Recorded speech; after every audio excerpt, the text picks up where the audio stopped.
I will let him explain what that is more in depth.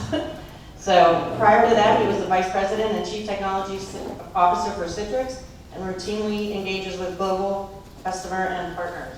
Specifically, my favorite, Red Bull, which we discussed quite a lot last night, which was very enjoyable. So, thank you. We also have Joe Kim, who is the Executive Vice President and Chief Product and Technology Officer at Citrix, where he is responsible for the development and delivery of all Citrix technology solutions. Harnessing the innovation power of the company's global engineering workforce, he leads R&D across all areas of the business. Joe is also responsible for product management, IT, and security. He brings to the company over 20 years of experience managing global product, engineering, and cross-functional teams, and is passionate about addressing complex customer challenges through the delivery of powerful and highly efficient technologies.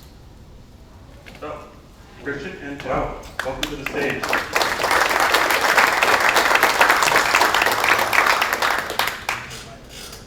Hi, sir. Can you guys hear us? Yes, please.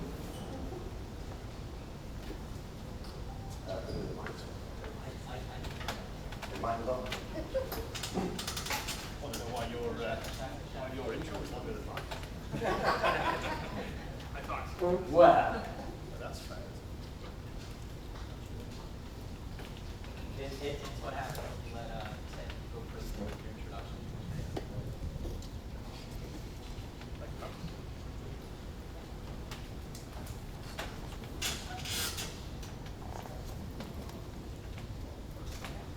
Good morning. I want to just see a quick show of hands of customers versus partners versus people who've accidentally come to the wrong event. So customers, awesome, thank you so much. Partners, okay, anybody not sure why they're here? Fantastic. I'm going to preface this session just by a couple of things actually. First and foremost is a huge welcome from Joe, myself, and the rest of the Citrix executive leadership team. As you can imagine, there's a lot going on. I think it's probably the understatement of the century. As I said, there's a lot going on inside the organisation at the moment, which you'll probably read about. I just want to assure you that we are going to be here for a long time. There's nothing that is in our plans that means that Citrix is going to disappear. So I wanted to get that bit out of the way first, because I do get asked that a lot, like what's going to happen to you guys? The answer is we're going to get better and better and stronger and stronger. So I think everybody should be at least feeling comfortable about that. The second thing is it's great to see everybody in person. This is actually my second trip to the Yankee Stadium in a couple of weeks. We had a similar event with a bunch of different CIOs from all across the US just a few weeks ago. And that was a really great event. It's so nice to actually see people in real life, because you actually forget that people are three-dimensional when you spend 2.5 years staring at Zoom or Teams. So the other one that I wanted to just kind of make sure that everybody knows about is we're having a Q&A session at the end of this, so we'll have plenty of time. Joe and I are more than happy to take any questions that you guys want to fire at us. There's mics floating around, so anything that you hear about from the discussion or anything that's on your mind. The more difficult question, the better, I think, Joe, what we said. Yeah, my whole point to usually doing Q&A is as long as I don't end up going to jail from answering questions. So we'll invite you at the end of this. We're going to leave about 20 minutes for Q&A. So please get the questions ready. We really would invite you to use both our collective brain power, although Joe's is a lot more than mine, and we'll certainly try and answer the questions the best we can. We're having a request for you to pull your mic in a little bit. I'm not sure they can hear you in the back. That's never usually a problem. Testing. You guys can hear me. Okay, good. Is that better? Can you hear me now or not? Test. Like, give me. Test.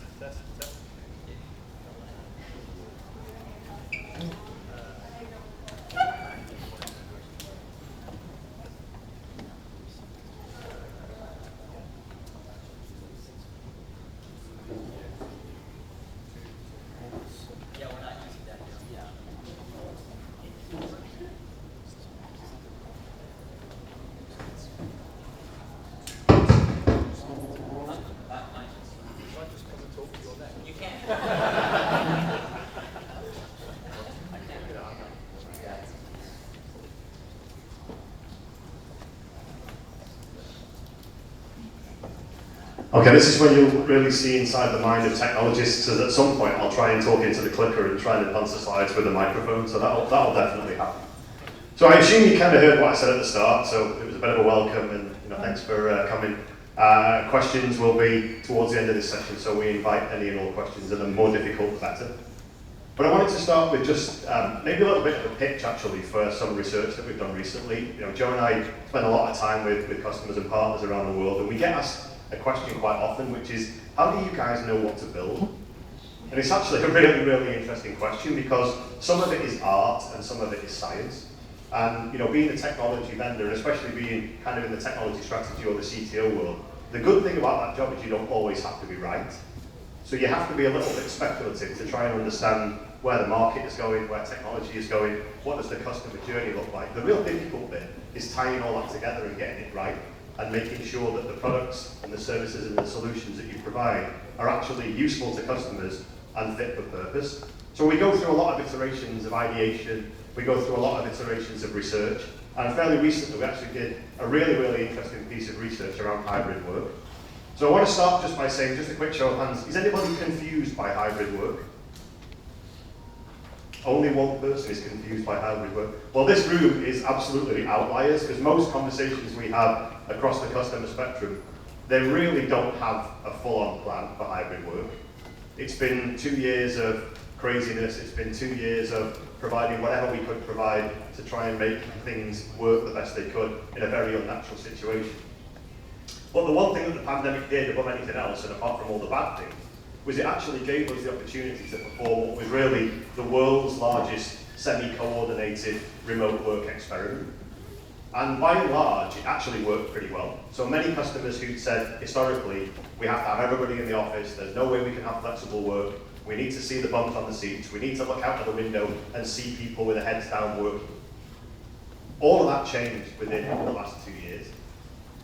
But what I would tell you is that from the conversations that we have and the research that we do, there are two very distinct ends of the spectrum. There are a few customers who have gone all in and said, we want you back as quickly as possible, there is no flexible work, everybody come back to the office. And at the other side, there are a few customers who said, we don't want to see you ever again. No disrespect to that, but we're closing the offices down, here's a bunch of remote stuff, and we'll carry on doing business as usual that way. The largest number of customers are somewhere in the middle, trying to figure out exactly what hybrid work means from a technology perspective, what it means from a process and a policy perspective, what it means from a hiring and retention strategy perspective. Tons and tons of customers in that middle bit. So if you're in the world of, we're trying to figure out exactly what it looks like, we maybe have some people doing 2 days a week, some people doing 3 days a week, that is totally normal. So if you're in that mode, my suggestion is that that might be a mode that you're in for some considerable time, because both the technology and the cultures are changing pretty rapidly. So fairly recently we did a study which we call Work Rebalance, the Hybrid Work Report. So if you want to take a screenshot of this or just write it down, if you Google that, you'll find a very, very in-depth report, extremely detailed study from the research that we did. And this research, as I mentioned, really helps us to plot our path from a products and services perspective to make sure that the things we're doing that come out of Joe's organisation are actually aligned with where customers are, and we're able to meet the customers on that journey and enable what they're trying to do with the various strategies around hybrid work. So there's a few things that jumped out that were kind of really interesting. First of all, the number of people that we actually interviewed as part of this. So we don't do it alone, we do it with a third-party company, and they're very, very good at engaging the right kind of audience. So historically, Citrix has not really been all that good at getting C-level engagement. That's changed significantly over the last few years through a lot of different processes and a lot of different initiatives that we've had inside the company. But just being able to reach C-level execs who are the ones who have to make these hard decisions about the futures of work. Not only were we able to get to a high number of those, but we were able to get to a number of them across different industries. So as you know, we're very, very large in healthcare, we're large in manufacturing, in finance, in retail, and that's a very privileged position for us to be in. You know, we've done it for 30 odd years.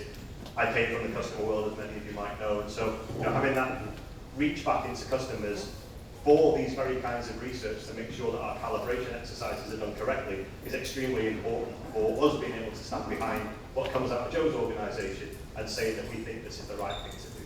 And in some cases, that can actually mean stop doing stuff.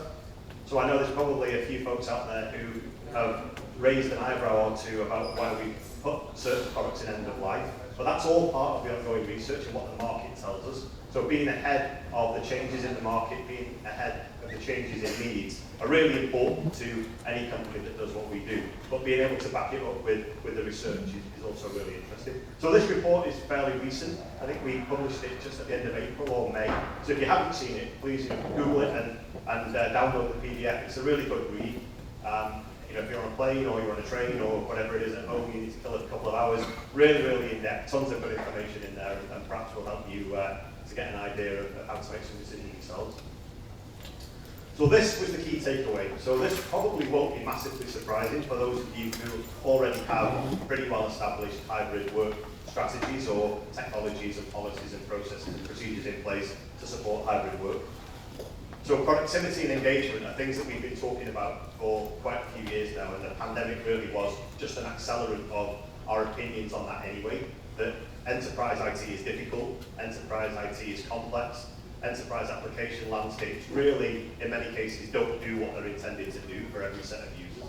And so what we've seen as part of the study is that not only is hybrid work helping with productivity and engagement, but it's also helping with well-being, which is a critical thing. If you think about what we've had to endure over the last few years as humans, we're not used to being locked up. We're quite nomadic creatures, we're quite social creatures, but then you take that and you say, you can't go out, you can only go out an hour a day, you have to wear a mask, you're not allowed to talk to your family, you're not allowed to touch your, you're not allowed to, interact with your family. That's all completely unnatural for us and had a significant impact on well-being. So well-being, when we talk to CIOs and we talk to execs in companies, well-being is front and center of kind of the rethink of many cultures in many organizations.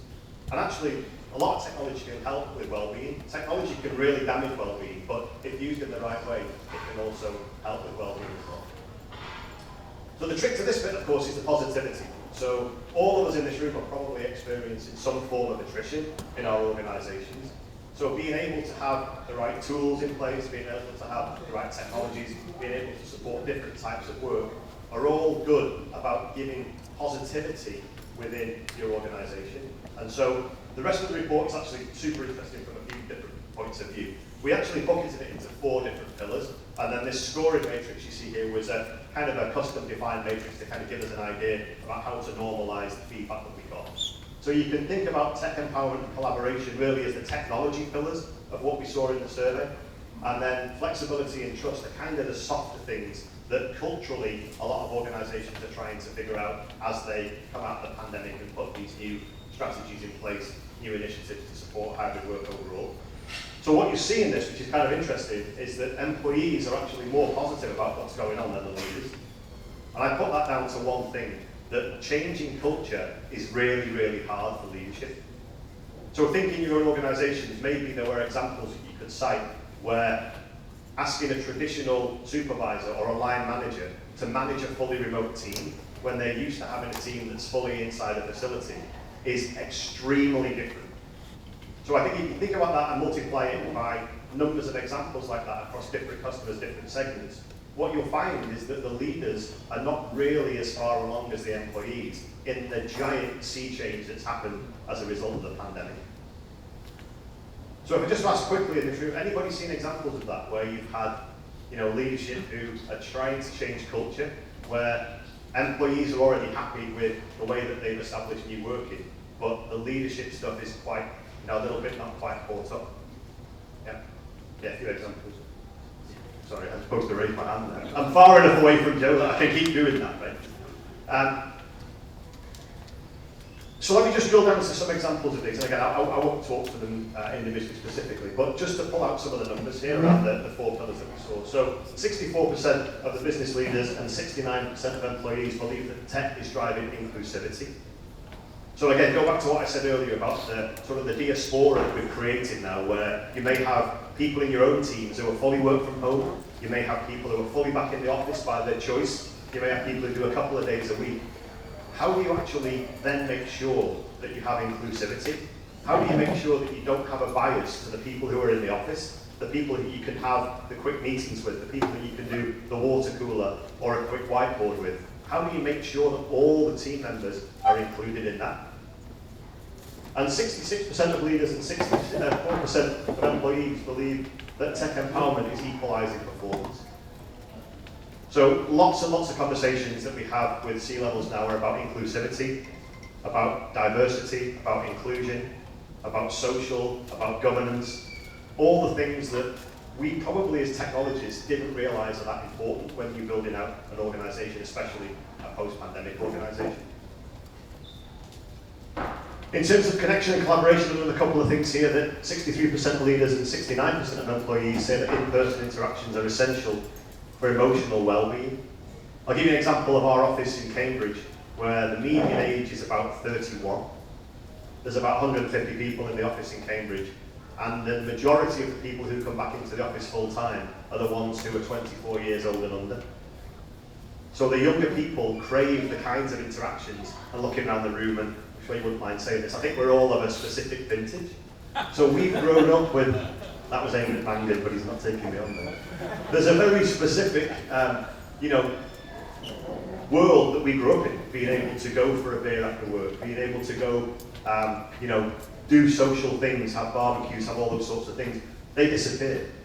We actually hired over 40% of the people that are in that Cambridge office now had never met each other until a few months ago. So you kind of think about that, and you think about what it means from an emotional well-being perspective. We're seeing more and more examples globally of choice being made by the individual to come back into the office because there are certain things that they crave as humans that they don't get from staring at a laptop 8, 9, 10 hours a day. And 74% of business leaders and 61% of employees believe the metaverse will completely revolutionize workplace. I had to kind of look at this a few times and squint a little bit, right? And if you think about it, the one thing that we craved in terms of being locked out was a way to come together in something that felt realistic.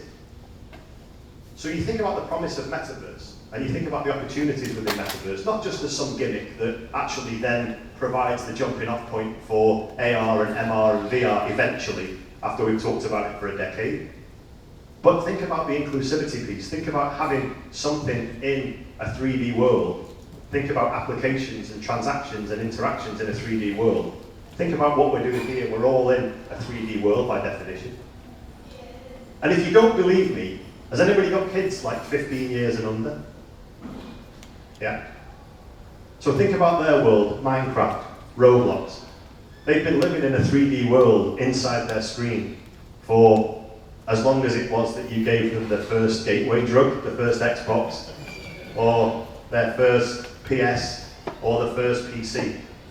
If you go into my son's bedroom, it's like a NASA control room. He's got 100 screens, he's got every single console there is. But what he does, which is amazing, he collaborates naturally in that world with all his peers. So think about the next generation of workers. They're the ones who are going to come in with another different set of expectations. So the metaverse thing, although I had to squint at it to really understand it, it's probably not all that unbelievable if you think about what's happening in the next generation of workers. The ones that we've just currently got are the ones that were truly, truly digital native. The next wave are even more crazy digitally native, and their expectations, I think, will also be significantly different. And on the flexibility side, this is pretty important as well for the talent that we talked about. Harder and harder to acquire talent, harder and harder to retain that talent, and to maximize that talent in ever shorter periods. I think, anybody got more than 15 years in your current organization? Yeah, that ain't gonna happen for much longer. So it's 2 to 3 years now, roughly, Joe. What are you on now, 1.5? I'm at 2. So you've got about 6 months left. So, but joking aside, think about that. Think about the changing where people, the expectations that they have, the length in time that they'll have, their useful life in an organization is going to continue to change. But 64% of business leaders say that employees now expect a higher degree of flexibility than they can accommodate from a business perspective. Number one problem, culture. Culture, culture, culture. The technology will come and go. We'll be able to apply different technologies just as we've done for the last 20, 30, 40, 50 years. But changing the culture is really the key of this hybrid work revolution. And we're able to do that with the technology, of course. But I think if you see the report, you go into it in detail, you'll really begin to understand the challenge that we see between the technology that's available and the cultural acceptance of that in the ways that it needs to be done to sort of really fire up the hybrid work environment.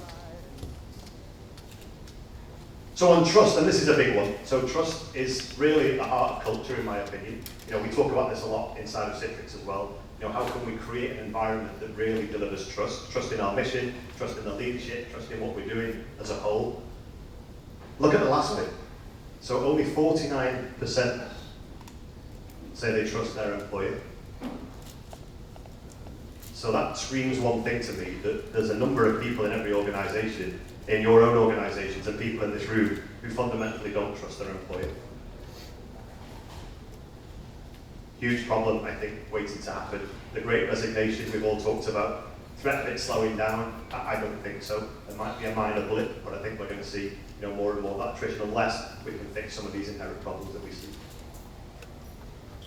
So with that, Joe, I will hand over if you want this thing going off. But please download the report. It's really important to kind of understand, back to my original question, why do we build what we build, or why do we do what we do? Underpinned by all sorts of other things that we have in terms of market analysis, market research, our own customer intimacy. But just I thought I'd give you a little bit of insight into some ways in which we turn that research into some of the things that you'll hear about in the product. It's odd being mic'd up and then holding a mic and then like it's trying to do a triple axel and I have never done gymnastics. So I think the survey results are really, really eye-opening even for us, like when we're looking at it. And I think partially, one of the questions that I ask myself, as a leader of a large organization for a company like Citrix, is like how thoughtful are we truly being when we're bringing people back into the office and hybrid work environment? And are we being as thoughtful in that planning as we were when we were going back home and doing remote work, right? Because I remember kind of going through that entire process, how thoughtful the companies were in terms of sending people home and making sure that they can work. And on the way back, it's literally either, again, you're on two ends of the extreme, right? We're never going back to that, which is fine. Or we're gonna have everyone come in 2 to 3 days. And then you end up with situations where, again, like sitting in meetings, and you guys tell me if this has happened to you, it certainly happens to us a lot, where you have a portion of your team in a large meeting, where they are sitting at home and they're in video, and then everyone else is sitting like in a conference room or something like that doing a workshop, and we all forget about the people that are remote. Like does that happen to you guys? Have you been in those meetings? Right? A lot, right? And so there's all these rules now we're starting to set in place. For example, when I'm holding meetings like that, where we will have everyone just logged in onto the meeting, so we utilize Teams internally. We'll have everyone log into the Teams meeting so that we don't end up forgetting those folks, as well as the people in the rooms. Trying to mix kind of what hybrid work really would mean. And from a technical perspective, there's still a lot of things that we want to be able to do there, I think, and innovate. I don't know about the metaverse thing. I feel a little bit like this is a gem that Christian gives me. This is what happens when we present, by the way. We just make fun of each other the whole time that we're up here. So, but it is an active debate that we're having within the company right now. So if you think about sort of where Citrix has been, and I know that we talk a lot, and I'm sure every presenter is going to come in here and talk about, hey, remember when the pandemic happened, and now we're kind of in this experiment, and we're able to test out the fact that you can actually work from home just as productive as you're working from the office. But with that said, I mean, if you look at kind of our pedigree, and we have folks that have used our technology since 1999, our mission really hasn't changed, be it pre-pandemic, post-pandemic. It really has all been around, how do you take all of the digital work resources that you have in your company and be able to, as efficiently and securely as possible, move that and give that to your end users and frontline workers, and now moving more forward, part-time workers, contractors, etc. So that mission for us has never changed. It's how can we make sure, because your jobs are already pretty difficult, right? It's never been that simple in terms of the IT stack and what you have to manage. How do we make that still simple post the pandemic, and this is the thing that we're constantly struggling with to make sure that we provide all the capabilities for you. And so, and there's been a lot of studies from different research firms, and they have concluded that at this point, in terms of sort of that digital workspace and digital workspace delivery, Citrix does have the most complete tool set, right? Be it if you are trying to look at desktop management and who's winning in that space with desktop as a service, we're by far the #1 vendor there. And now moving forward, outside of just looking at the DaaS part of the market, we do need to look at applications as well, right? Much more succinctly, outside of what we already do with virtual apps, if people are going to be working in the new world on the native device from home, now you have a slightly different problem that you have to really solve, right? It isn't just about the client applications.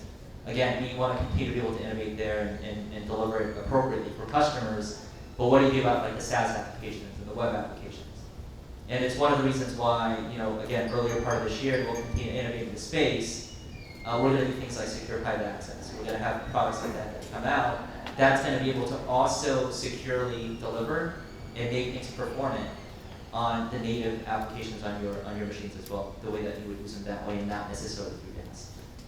And then if you take that even further, if we're already looking at sort of the desktop layer and being able to do that virtually for you, we're looking at the application layer and being able to do that for you as well, it's pretty natural for us to now start looking at how do we extend that type of performance and security onto the network, right? Be it with our industry-leading ADC capabilities or some additional application security or performance-related capabilities that we're going to be putting into our products for that set of tooling. And then if you even extend that further with additional information that you're now going to be collecting from all of these applications in the background, how can we aggregate a lot of that information so it's a little bit easier for your workers and your employees to be able to digest that information? What we already do with our work collaboration tools like Podio and Right Signature and ShareFile, to give you an example. And so that direction in terms of what we're pointing toward and we'll continue to innovate toward will not change. Be it now or into the future. There'll be modifications as we look at innovations like, what are we going to do about the metaverse? Are there new technologies that we need to help with, more hybrid work? Again, when people come back to work and some people are working from home, what additional things do we need to be able to develop? We're going to continue to look at data. We're going to continue to talk to customers and partners and make sure that our roadmap is aligned with that. Okay, so not to confuse everyone, but we actually have 2 surveys that we had conducted. So one of them was sort of this, I want to say, more industry-specific survey with C-level executives. The other survey that we did do was, with more IT practitioners and folks like that. And again, similar numbers, very large numbers. We did it with third party as well. And what's interesting there is like a lot of the data do end up aligning from the technical perspective or from C-level executives that are helping to run companies. So for example, here what you see, and I'll go through a slew of data, but 75% of IT leaders, and this happened across the globe, right? This is not just like North America specific, that DaaS is a key enabler for secure work. And I think we all know that, but that's a giant number. It's a giant number.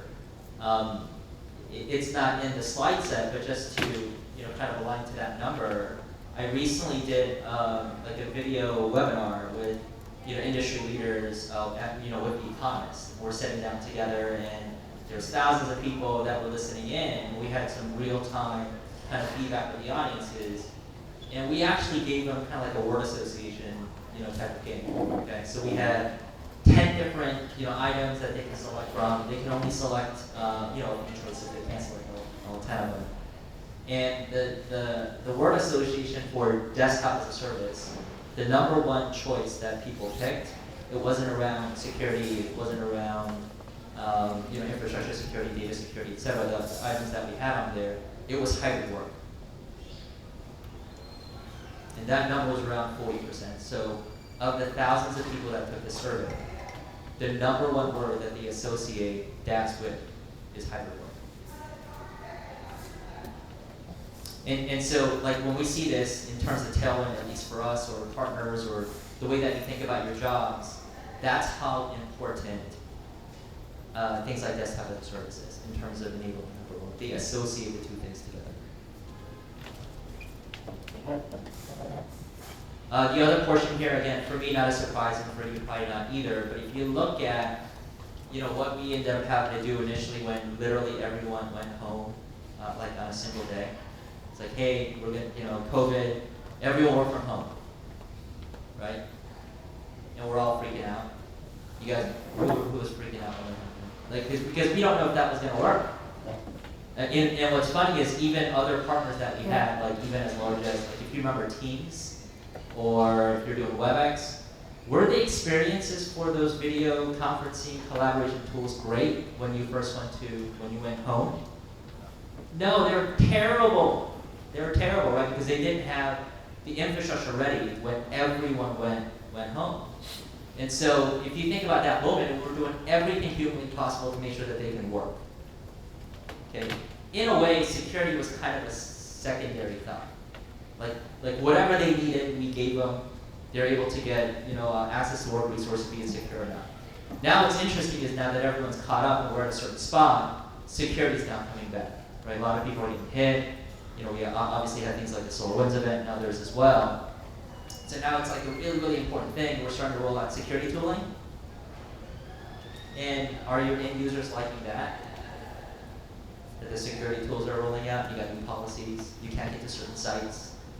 I happen to, as part of the introduction, what's funny about kind of my role is not only do I have the product and engineering on the P&L side, but I also have a CIO that reports to me, and we got to roll some of these security components out, these policies out. And trust me, my own team is very, very, very angry with me that some of these things are rolling out.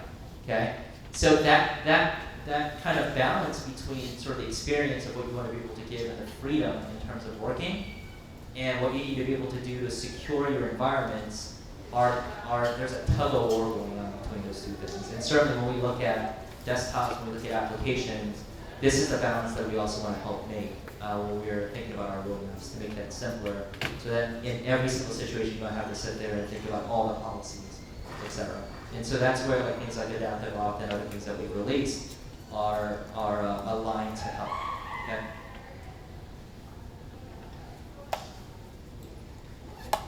And again, this is very similar to, I think, the C-level survey as well, is most of the folks, again, from a hybrid work perspective, they expect this to be the case moving forward. They expect the technology to be there and work just as well. Now again, the next wave that I do see where we're going to have to balance is like true hybrid work. True hybrid work.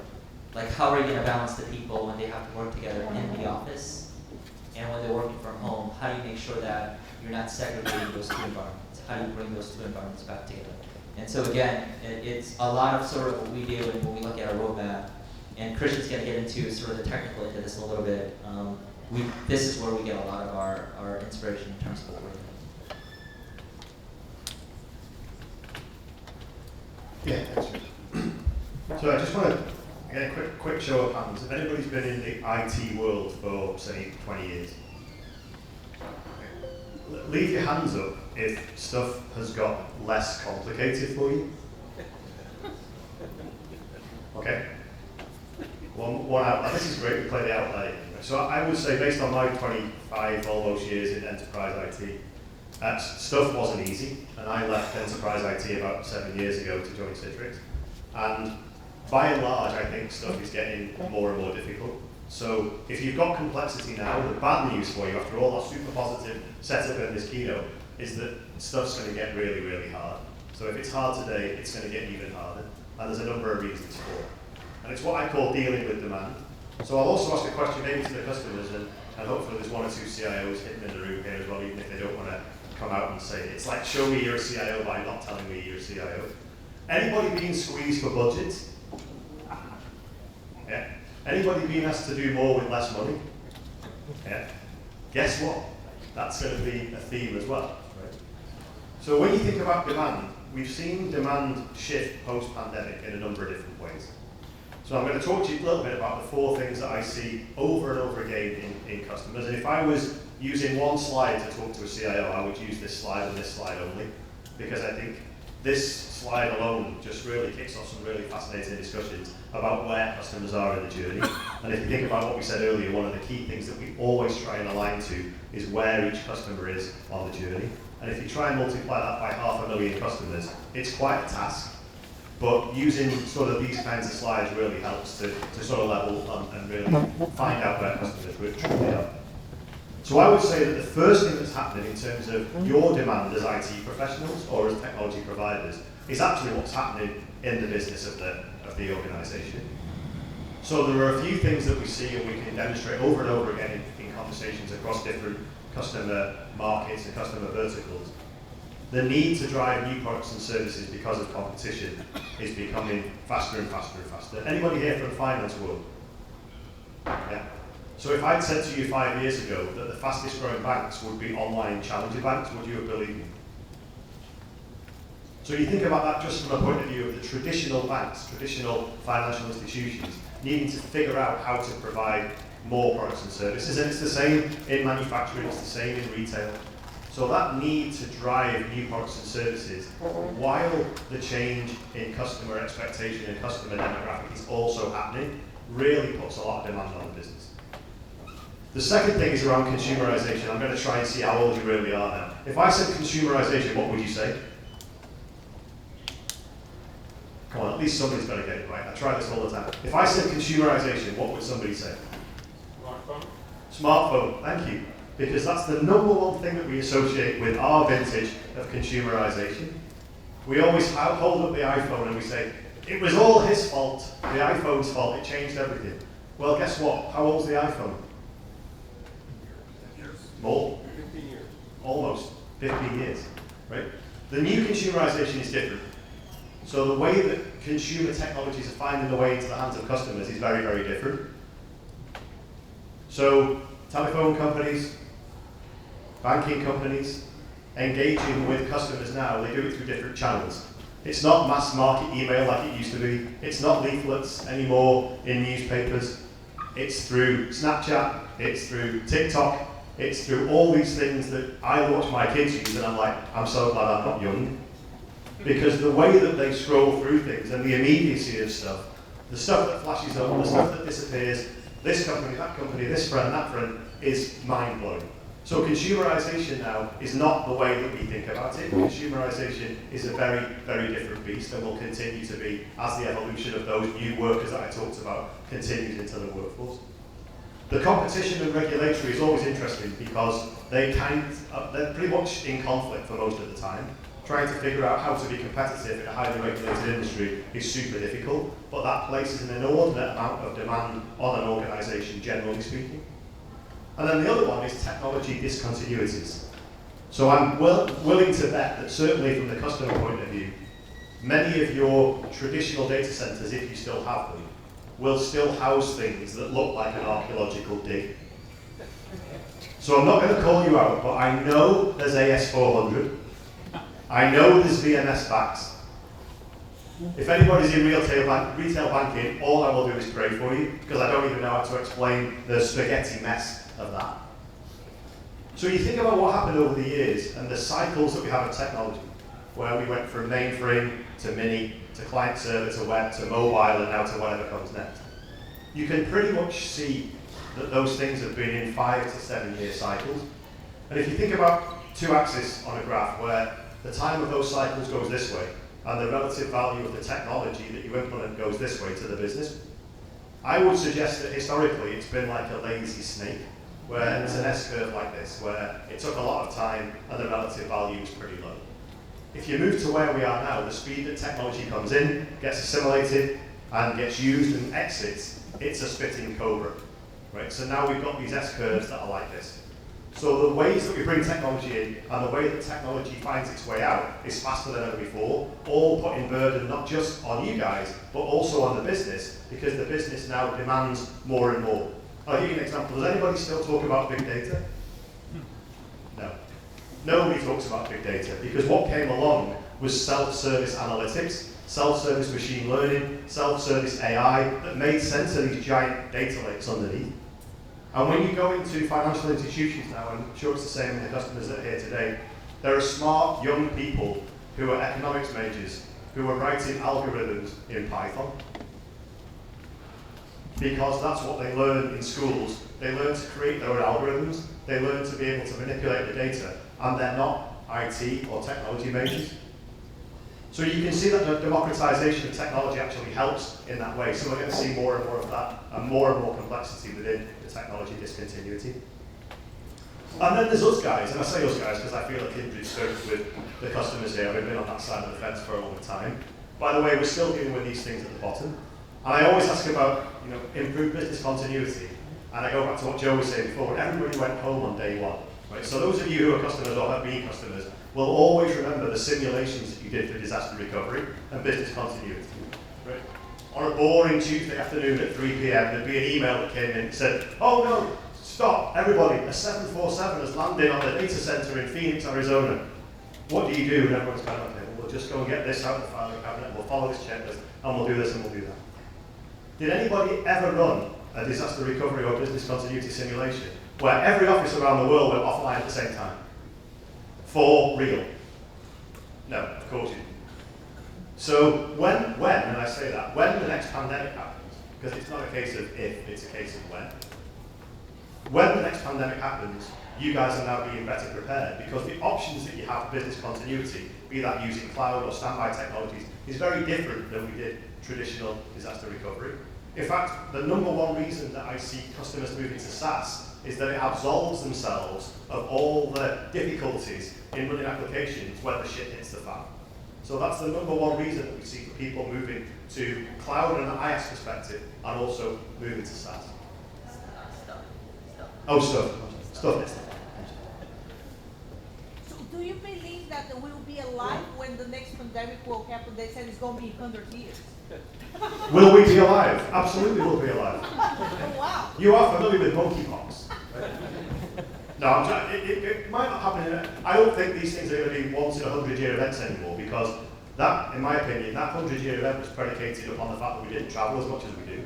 So the way that you spread disease now, unfortunately, is a lot different than it was 100 years ago. So I think there's a slight problem there that we've got with just the way that the world operates.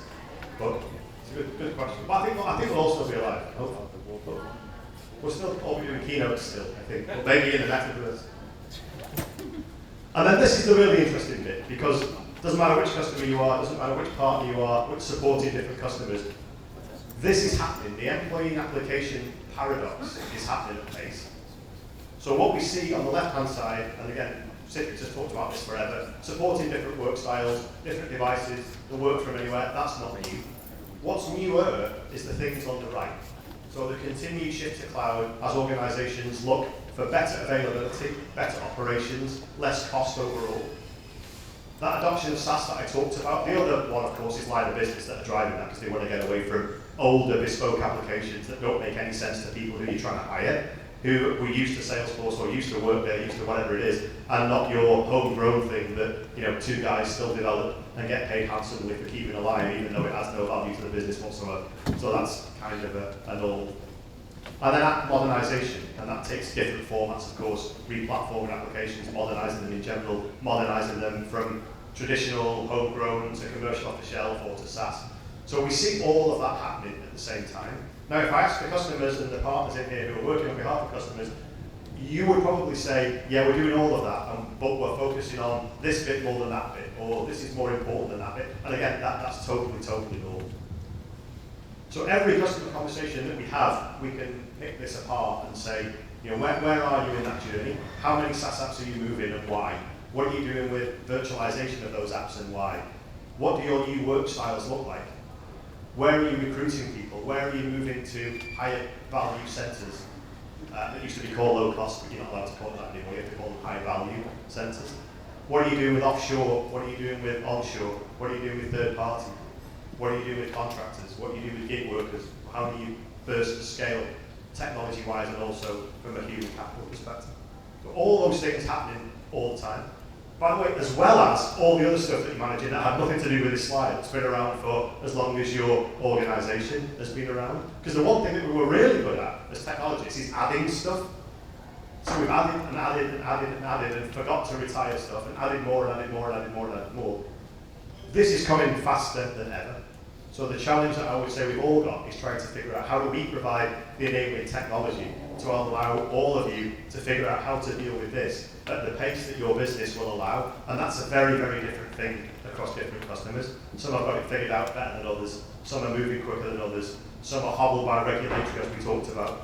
Again, some are hobbled by financial aspects. So this is not a simple answer. But I think when you think about all of this stuff in totality, and there's a ton more besides that's going on, but just for the point of view of the simple explanation here, this is having a material impact on the way that you guys have to do what you do in your own environments. So what it also means, as Joe touched on, that when you think about the things on the left, that's really all about the work itself. The things on the right are the evolution of those applications, solutions, services that the people and the locations and devices on the left need to access. I'm not joking about the increased complexity, honestly. I'm sure you all know, your own environments, how quickly you're moving to SaaS and how many different devices you've got to support and manage versus unmanaged in different locations and M&A activities and new companies coming online. All of that is going to get more and more complicated. Yet, the biggest challenge in all of it, as Joe mentioned, is now we've woken up to the fact that letting anybody use anything, my own PC, my daughter's old iPad, my internet-connected toaster, all was used one way or another to get access to stuff that I needed during the pandemic.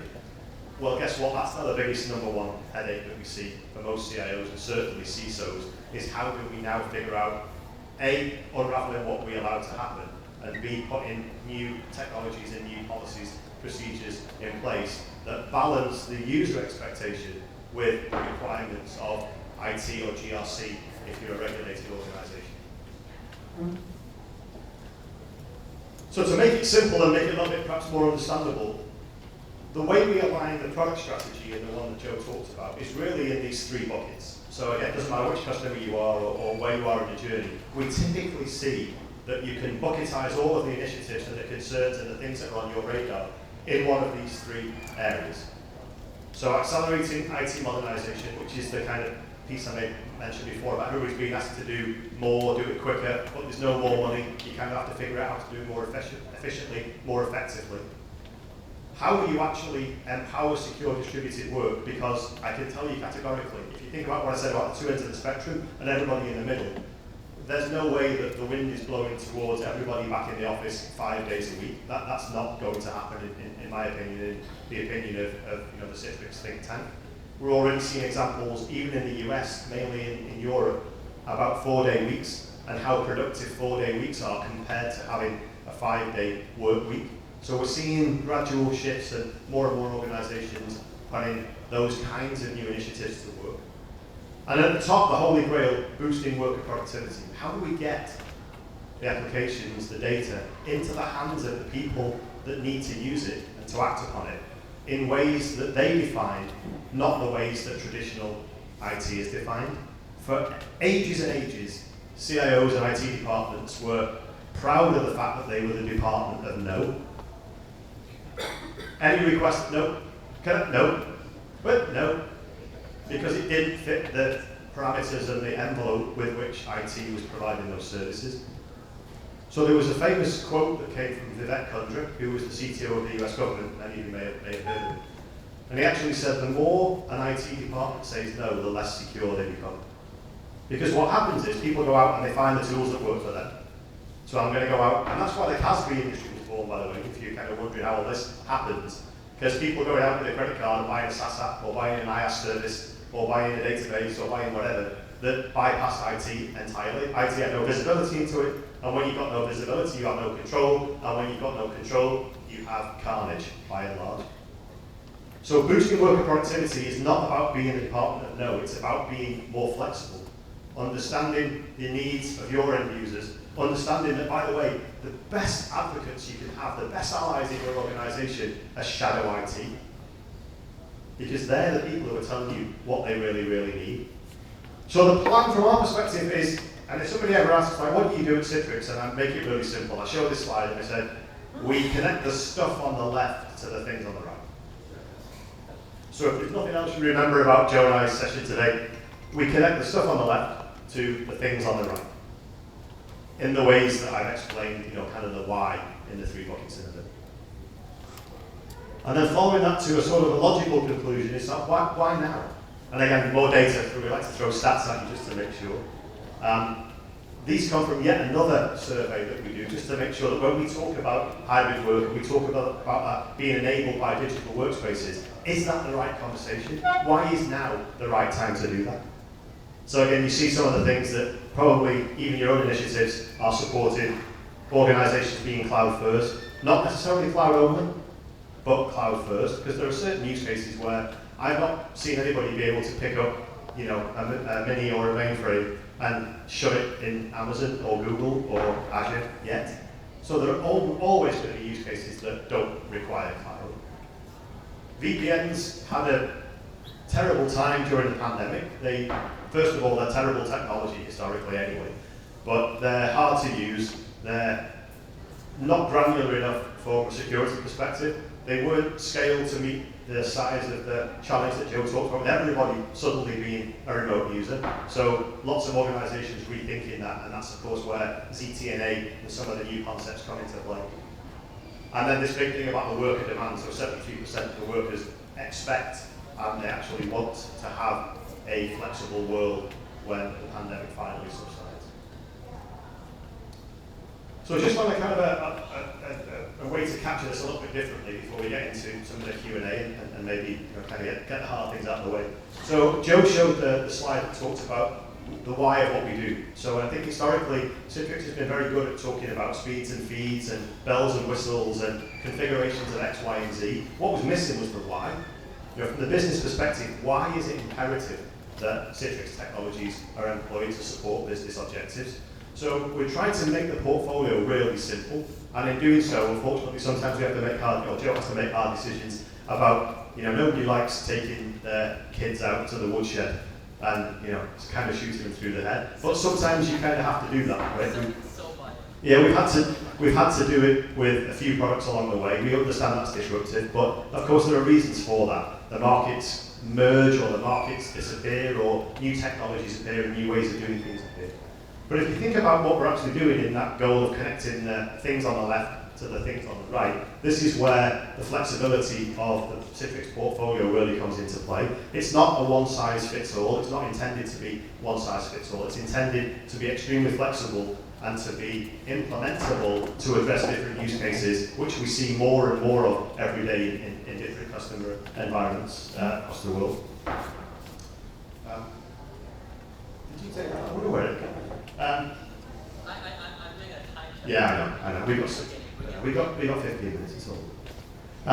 So on the value of workspaces, we get asked a lot, you know, so, okay, what does it do for the business? So just a few things in here, again, examples of the efforts that we put in to up-level that conversation across the customers, because we obviously want to be on the CIO's radar. We want to be seen as intrinsic, we want to be seen as partners to the customer, to the end customer, not just a vendor. So again, it's important that we focus on the things that are on the CIO's radar, like how do I drive more use of the applications? You know, how do I actually get data to be presented and acted upon, which of course drives efficiencies down the chain in the business. And how can we do the things that all CIOs are talking about? You know, how do you help me improve productivity? How can you make my internal NPS scores better by helping me provide a better employee experience to all my constituents within the organization? So these are kind of really important points when you think about, like, when we talk about our value proposition, the technology is great and we all love the technology. But the reality is that there's another message higher above that in terms of what that technology does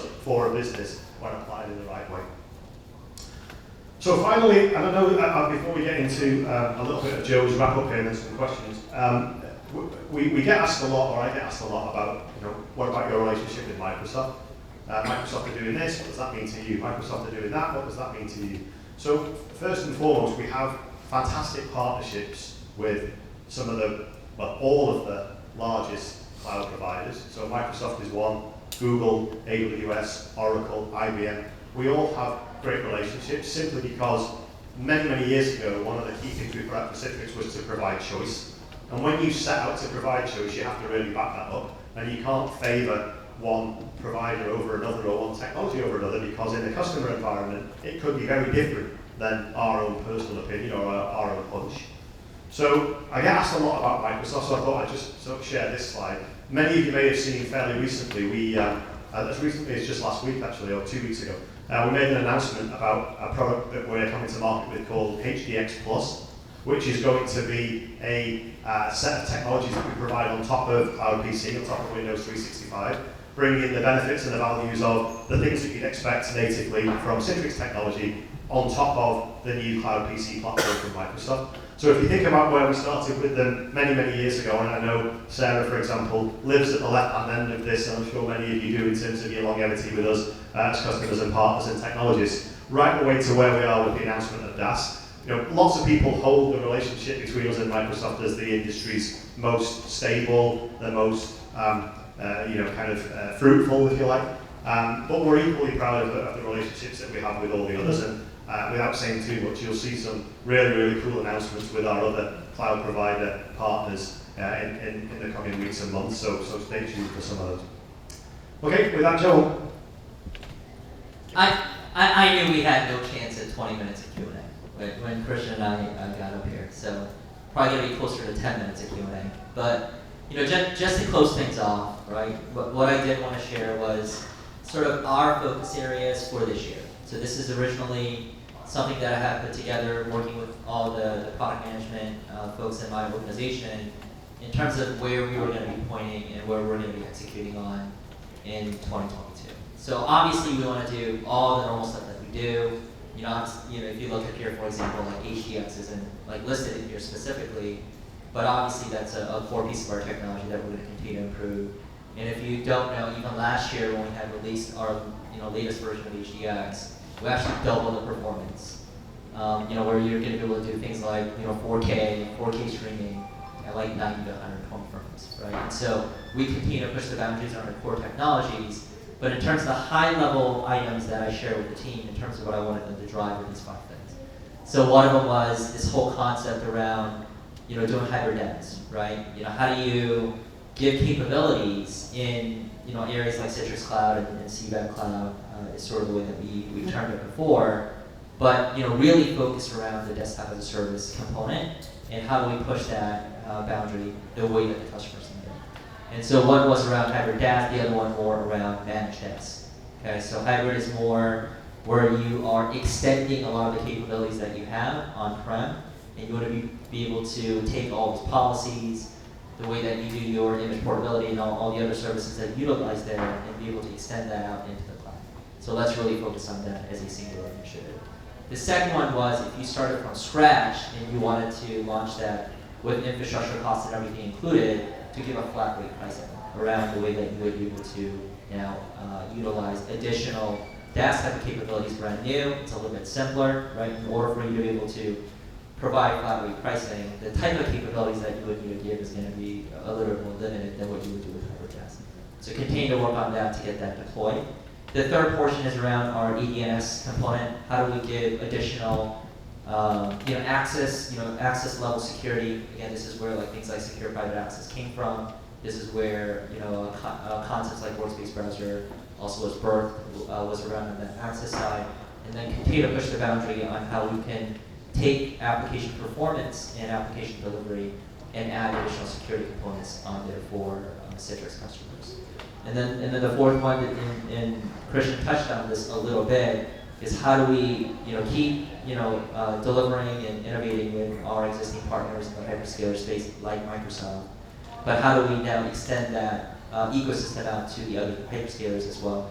Because as much as we would like to be able to dictate where folks go, we want to make sure that the choice is really with customers, and what they're telling us is that they want to have options, right? So if they want to be able to deploy this on Google, if they want to be able to do it on AWS, how can we optimize our technologies to be able to be run on a lot of those hyperscalers? And so that's another initiative. Predominantly, actually, Christian owns this one. When I look at the 5 portions in here, and then the last one is around analytics. And we already have a lot of, I think, a good kind of base to start with in terms of security and performance analytics. But there's so much more that we can do at this point. Like once you get into the virtualization space and we're hosting that environment for you, we're using those technologies not just for desktop, not just for applications, and now at the browser level, we're able to capture so much information and gain so much insight that I think there's more that we can do in terms of providing, again, the way that Christian talked about, getting that information, the way that the end users want it. Like how do we bridge that gap for them? And that's another initiative that we're starting with. So we're about halfway through the year. I think we're making good progress on all 5 of these things. Originally, I have a whole bunch of bullet points next to this as well. But like I said earlier, I can share what I can without getting into trouble, or I might go to SEC violations or something like that. So this is as close as we can get in terms of sharing our focus areas with you, and I want to make sure that we did that with partners and customers. So with that, and I know I talked a little bit fast through these 5 points, I did want to save a little bit of time. How much time do we have for Q&A? 7 whole minutes for Q&A. I've got a mic here. I like this mic working. I use this. Is this? Sure, there may be a prize for the best question as well. So. I'm saying that without knowing if I've got a prize or not. Yeah. I don't need a mic. Oh, wow, shit, you don't? Before the pandemic, you guys have been focusing on purchasing and acquiring and developing a number of security-related products and adding to your portfolio. Based on the pandemic and the shift, how have your prioritizations changed due to the needs that you saw in the workforce as it was? It's great. Did everybody hear the question? Yeah, okay. So I think, let me take secure private access as a great example. Right? So if you told me before the pandemic that one of our key focus areas after the pandemic would not include virtualization, I would probably have put you in a straitjacket and wheeled you off somewhere, because Citrix is a virtualization company. But if you actually think about it, one of the main drivers for virtualization is security, right? As well as kind of application neighborhood thing in terms of the front end being close to the back end. But one of the key things that always drives virtualization at the core is having things inside a data center or a cloud where there's less sprawl. To take the point that Joe made, when we did what we did during the pandemic, and we said, look, there's going to be virtualized apps, there's going to be web apps, there's going to be SaaS apps, and there's also going to be native apps. So if you think about it, we didn't do anything for native apps. Well, that's not strictly true. For those of you who know Citrix technology, we had the SSL VPN as an example, which allowed you to kind of do tunneling technology for client applications. But by and large, native apps was not really a consideration. Now, if you think about it in the context of the workspace, we're expanding the boundaries of the workspace to include native apps. Because when we talk to customers, they say, yeah, we've got virtualization, that's good. We've got DAS, that's good. We've got web apps, that's good. We've got SaaS apps. You guys can, now provide more controls, more visibility, more security over those. And by the way, yeah, we've got native apps, because native apps are still a big part of our estate. And many customers, and again, I think this is okay to share, had gone to Zscaler and others to look to solve that problem. Right now, if you're a customer and you say, well, okay, I'd rather not have 2 vendors, because I'd rather Citrix focus on all of the things that Zscaler don't have, like virtualization, as an example.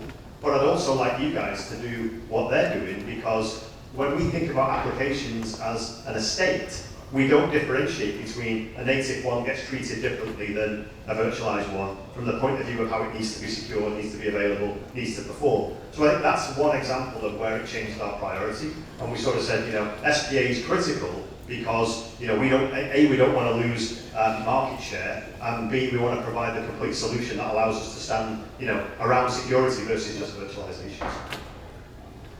Yeah, like to add to that, I think there were 2 things really that we considered, like using SPA as an example. Was one, as sort of the world was changing, right?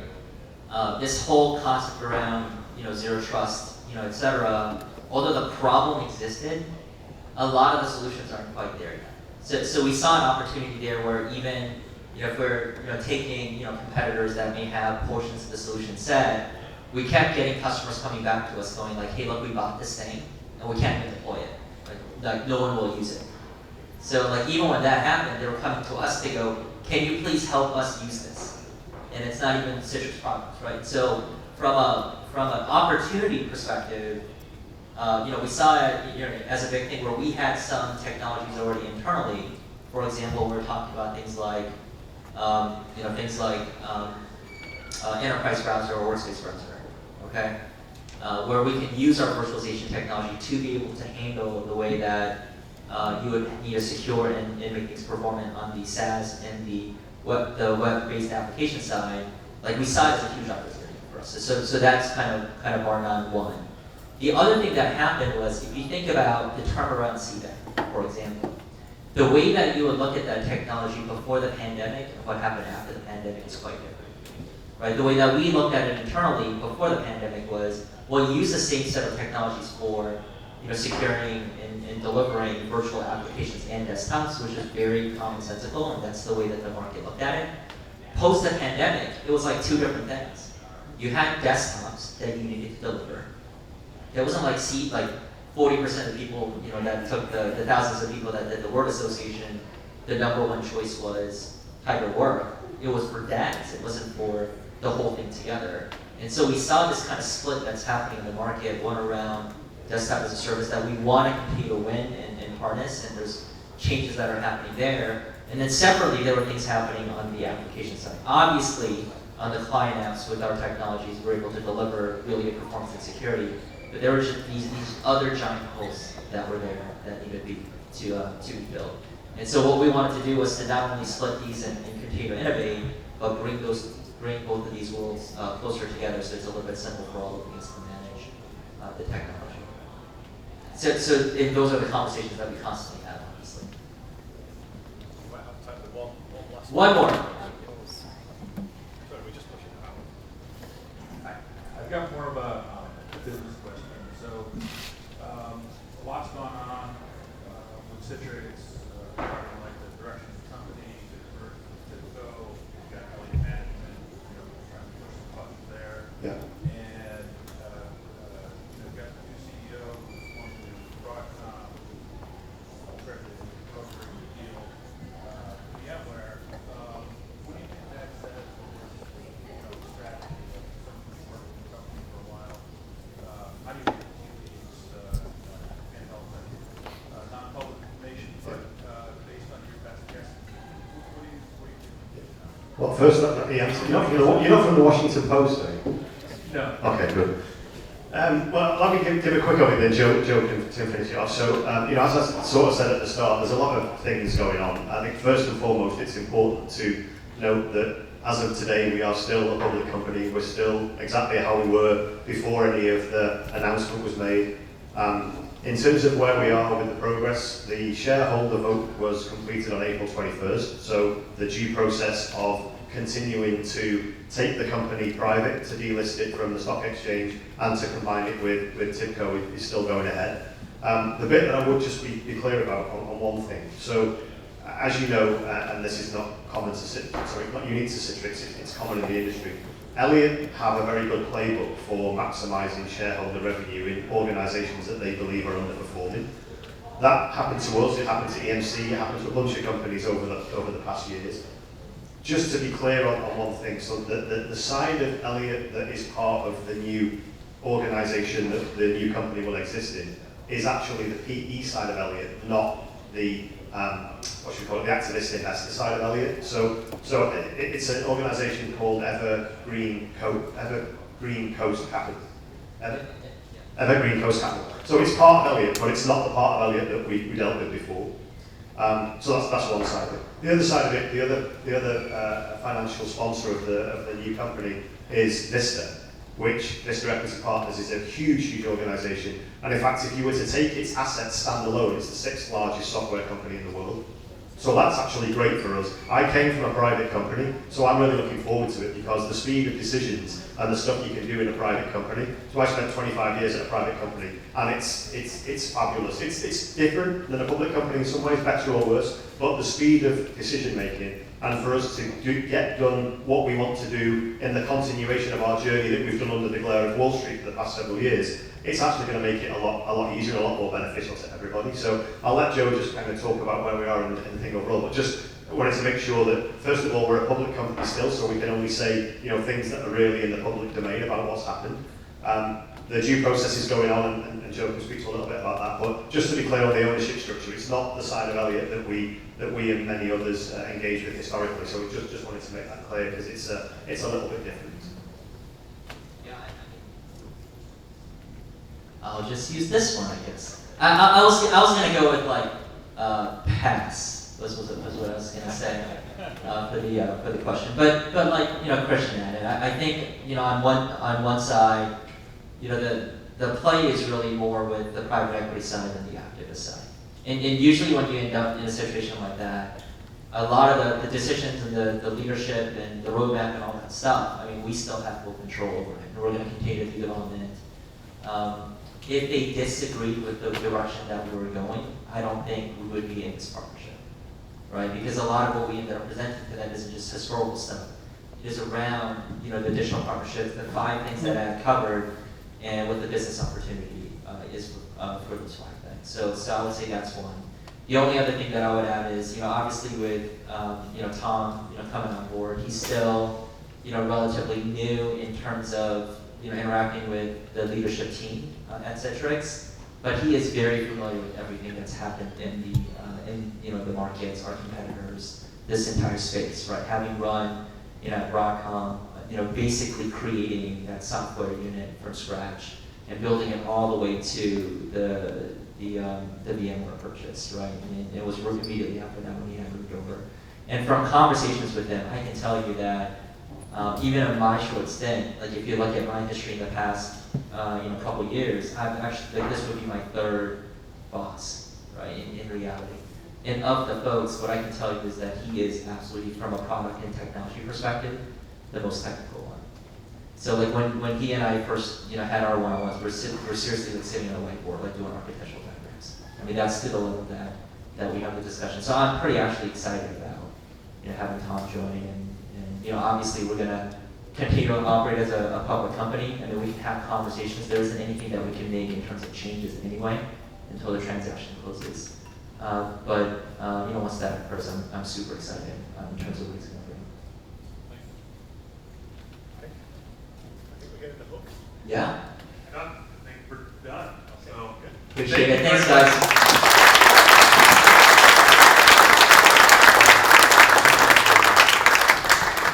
All right, our next sponsor is Liquidware.